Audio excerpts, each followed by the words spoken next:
Hello friends, എല്ലാവർക്കും അർച്ചന ചേച്ചി LLB സീരിയലിന്റെ ലേറ്റസ്റ്റ് എപ്പിസോഡ് റിവ്യൂയിലേക്ക് സ്വാഗതം. അങ്ങനെ രാത്രിയിൽ അനന്തൻ കുഞ്ഞിന് മരുന്ന് വാങ്ങാനായി പോവുകയാണ്. അപ്പോഴാണ് അനന്തന്റെ ബൈക്ക് തട്ടി ഒരു പെൺകുട്ടിക്ക് ആക്സിഡന്റ് പറ്റുന്നത്. ആ കുട്ടിയെ അപ്പൊ തന്നെ ഹോസ്പിറ്റലിലാക്കുകയും അനന്തനെ പോലീസുകാർ കസ്റ്റഡിയിലെടുക്കുന്നുമുണ്ട്. അനന്തനെ പോലീസ് കസ്റ്റഡിയിലെടുത്തതറിഞ്ഞ് അച്ചുവും രുക്കും ആ രാത്രിയിൽ തന്നെ പോലീസ് സ്റ്റേഷനിൽ എത്തുകയാണ്. പിന്നീട് അവിടെയുള്ള ഒരു പോലീസുകാരൻ പറയുന്നുണ്ട്, ഇതിന്റെ അത്ര വലിയ കാര്യമൊന്നല്ല, ആ കുട്ടിക്ക് അത്ര വലിയ പരിക്കുകളൊന്നുമില്ല, നിങ്ങൾ നേരിട്ട് പോയി ആ കുട്ടിയോടും ആ കുട്ടിയുടെ അച്ഛനോടും കണ്ട് സംസാരിക്കുകയെന്ന് പറയുകയാണ്. പിന്നീട് അച്ചുവും രുക്കും നേരെ ഹോസ്പിറ്റലിലെത്തി ആ കുട്ടിയെയും ആ കുട്ടിയുടെ അച്ഛനെയും കാണുന്നുണ്ട്. കുട്ടിക്ക് വേണ്ട ഹോസ്പിറ്റൽ ചെലവുകളെല്ലാം ഞങ്ങൾ എടുക്കാമെന്ന് അച്ചു പറയുന്നുണ്ടെങ്കിലും ആ കുട്ടിയുടെ അച്ഛൻ പറയുന്നുണ്ട്, എന്റെ കുട്ടിക്ക് ഇങ്ങനെയെല്ലാം വന്നത് നിങ്ങളുടെ ഏട്ടൻ കാരണമാണ്, കൊണ്ട് ഒരു 5 ലക്ഷം രൂപയെങ്കിലും ഞങ്ങൾക്ക് നഷ്ടപരിഹാരമായി വേണമെന്ന് പറയുമ്പോൾ അച്ചു പറയുന്നുണ്ട്, എന്റെ ഏട്ടൻ ഒരു ബാങ്കിലാണ് ജോലി ചെയ്യുന്നത്, കേസുമായിട്ട് മുന്നോട്ട് പോയാൽ അത് എന്റെ ഏട്ടനെ ജോലിയെ ബാധിക്കും.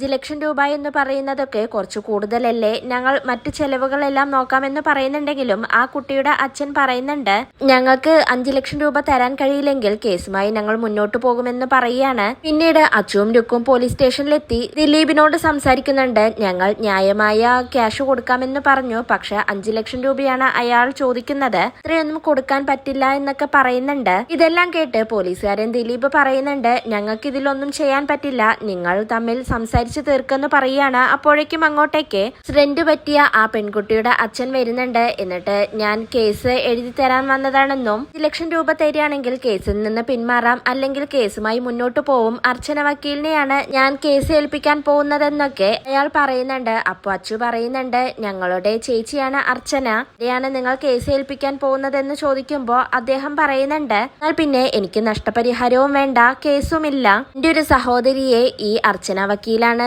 രക്ഷിച്ചത്, അതുകൊണ്ട് ഞാൻ കേസിനൊന്നും പോകുന്നില്ല, നിങ്ങൾക്ക് തരാൻ പറ്റുന്ന ക്യാഷ് തന്നാൽ മതിയെന്ന് പറഞ്ഞ് അദ്ദേഹം അവിടെ നിന്നും പോവുകയാണ്. പിന്നീട് രുക്കു പറയുന്നുണ്ട്, 1 ലക്ഷം രൂപ ഞങ്ങൾ അദ്ദേഹത്തിന് കൊടുക്കാമെന്ന് പറയുന്നുണ്ട്. അങ്ങനെ അനന്തനെയും വിളിച്ചുകൊണ്ട് അച്ചുവും രുക്കുവും പോലീസ് സ്റ്റേഷനിൽ നിന്ന് ഇറങ്ങുകയാണ്. എന്നിട്ട് രുക്കു അനന്തനോട് പറയുന്നുണ്ട്, ഏട്ടന് വേണമെങ്കിൽ 1 ലക്ഷം രൂപ ഞാൻ തരാം, എന്റെ കയ്യിൽ ക്യാഷ് ഉണ്ട് എന്നൊക്കെ പറയുകയാണ്. എന്നാൽ അനന്തൻ അതിനൊന്നും സമ്മതിക്കുന്നില്ല. പിന്നീട് അങ്ങനെ അവര് വീട്ടിലെത്തുന്നുണ്ട്. അവര് വീട്ടിലെത്തിയതും അർച്ചനയും മഞ്ജു എല്ലാം വന്ന് അവരോട് കാര്യങ്ങളെല്ലാം ചോദിക്കുന്നുണ്ട്. എന്തെങ്കിലും പ്രശ്നമുണ്ടോന്ന് അർച്ചന ചോദിക്കുന്നുണ്ടെങ്കിലും അവരാരും ഒന്നും ഇല്ലെന്ന് പറഞ്ഞ് റൂമിലേക്ക് പോവുകയാണ്.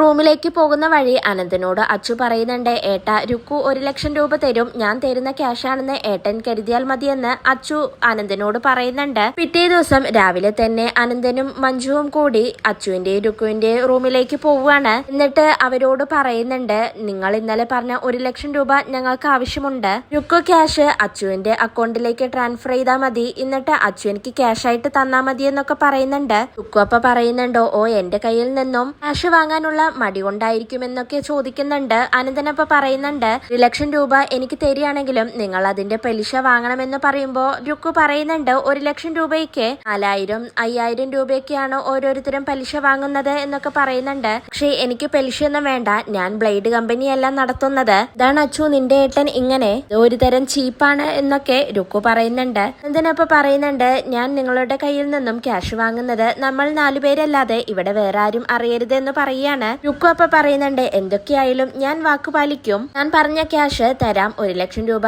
ഞാൻ ഇട്ടുതരാം എന്ന് പറയുകയാണ്. എന്തിനപ്പോ രുക്കുവിനോട് താങ്ക്സ് എന്ന് പറയുന്നുണ്ട്. രുക്കു ആണെങ്കിൽ ഒട്ടും താല്പര്യമില്ലാതെ അപ്പോൾ വെൽക്കം എന്ന് പറയുകയാണ്. ഇതോടെയാണ് ഇന്നത്തെ എപ്പിസോഡ് അവസാനിക്കുന്നത്.